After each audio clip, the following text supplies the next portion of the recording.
Hi hello ನಮಸ್ತೆ, welcome to Sandalwood talkies. ಇವತ್ತು ಯಾವ ಮೂವಿ ರಿವ್ಯೂ ಅಂದ್ರೆ ರಾಮನ ಅವತಾರ.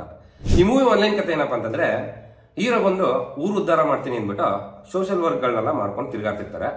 ಜೊತೆಗೆ ಇದ್ದ ಫ್ರೆಂಡು ಹೀರೋದ ದುಡ್ಡು ಎತ್ಕೊಂಡು ಓಡಾಡ್ತಿದ್ದಾರೆ. ಹೀರೋ ಅವ್ನ ಫ್ರೆಂಡ್ ನ ಹುಡಿಕೊಂಡು ಹೋಗ್ತಾನೆ. ಹೋದ್ಮೇಲೆ ಅವ್ನ ಫ್ರೆಂಡ್ ಸಿಗ್ತಾನ, ಆಮೇಲೆ ಹೀರೋ ಲೈಫ್ ಅಲ್ಲಿ ಏನೆಲ್ಲ ಆಗುತ್ತೆ ಅನ್ನೋದೇ ಈ ಮೂವಿದು ಆನ್ಲೈನ್ ಕತೆ. ಈ ಸಿನಿಮಾ ಸ್ಟಾರ್ಟ್ ಮಾಡಿ ಇವರು ಕೋವಿಡ್ ಬಿಫೋರ್ ಮಾಡಿದ್ದು. ಆಲ್ರೆಡಿ ಕೋವಿಡ್ ಬಂದು ಎಲ್ಲ ಜನ ಅದನ್ನ ಬಗ್ಗೆ ಮರ್ತೇ ಬಿಟ್ಟಿದ್ದಾರೆ.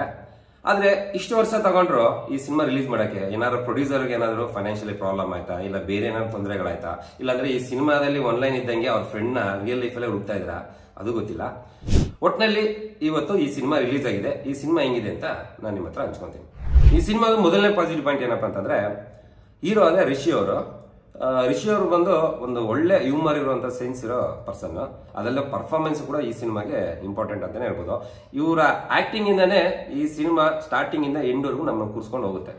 ಇನ್ನು ಈ ಸಿನಿಮಾದು ಡೈಲಾಗ್ಸ್ ಅಂತ ಹೇಳಕ್ಕಾಗಲ್ಲ, ಯಾಕಂದ್ರೆ ನಾವು ನೀವು ಮಾತಾಡ್ಬೇಕಾದಾಗ ಹೆಂಗ ನ್ಯಾಚುರಲ್ ಆಗಿ ಮಾತಾಡ್ತೀವಿ, ಅಕ್ಕಪಕ್ಕದವ್ರ ಜೊತೆ ಹೆಂಗ್ ಕುತ್ಕೊಂಡು ಮಾತಾಡ್ತಿರ್ತೀವೋ ಅದೇ ರೀತಿನೇ ಶೂಟ್ ಮಾಡ್ದಂಗಿದೆ ಈ ಸಿನಿಮಾದಲ್ಲಿ. ಯಾಕಂದ್ರೆ ಇವರು ಎಲ್ಲ ಡೈಲಾಗ್ ನ ಕೊಟ್ಟು ಸ್ಕ್ರಿಪ್ಟ್ ಕೊಟ್ಟು ಅದನ್ನ ಪ್ರಾಕ್ಟೀಸ್ ಮಾಡಿಸಿ ಹೇಳ್ಸಿರಂಗೆ ಇಲ್ಲಿಲ್ಲ.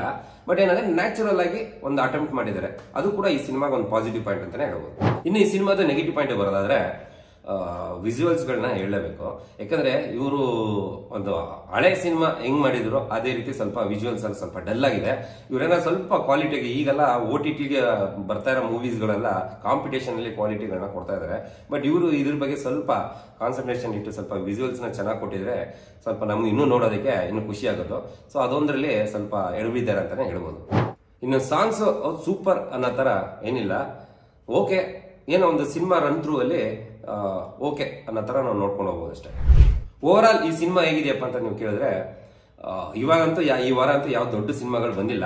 ಈ ಸಿನಿಮಾದಲ್ಲಿ ಕಾಮಿಡಿ ಇರೋದ್ರಿಂದಾನೇ ಈ ಸಿನಿಮಾ ಸ್ಟಾರ್ಟಿಂಗ್ ಇಂದ ಎಂಡ್ ವರೆಗೂ ಕೂತ್ಕೊಂಡು ನೋಡ್ಬೋದು. ಸೊ ಒಂದು ಫ್ಯಾಮಿಲಿಗೆ ಒಂದು ಡೀಸೆಂಟ್ ವಾಚ್ ಅಂತಾನೆ ಹೇಳ್ಬೋದು.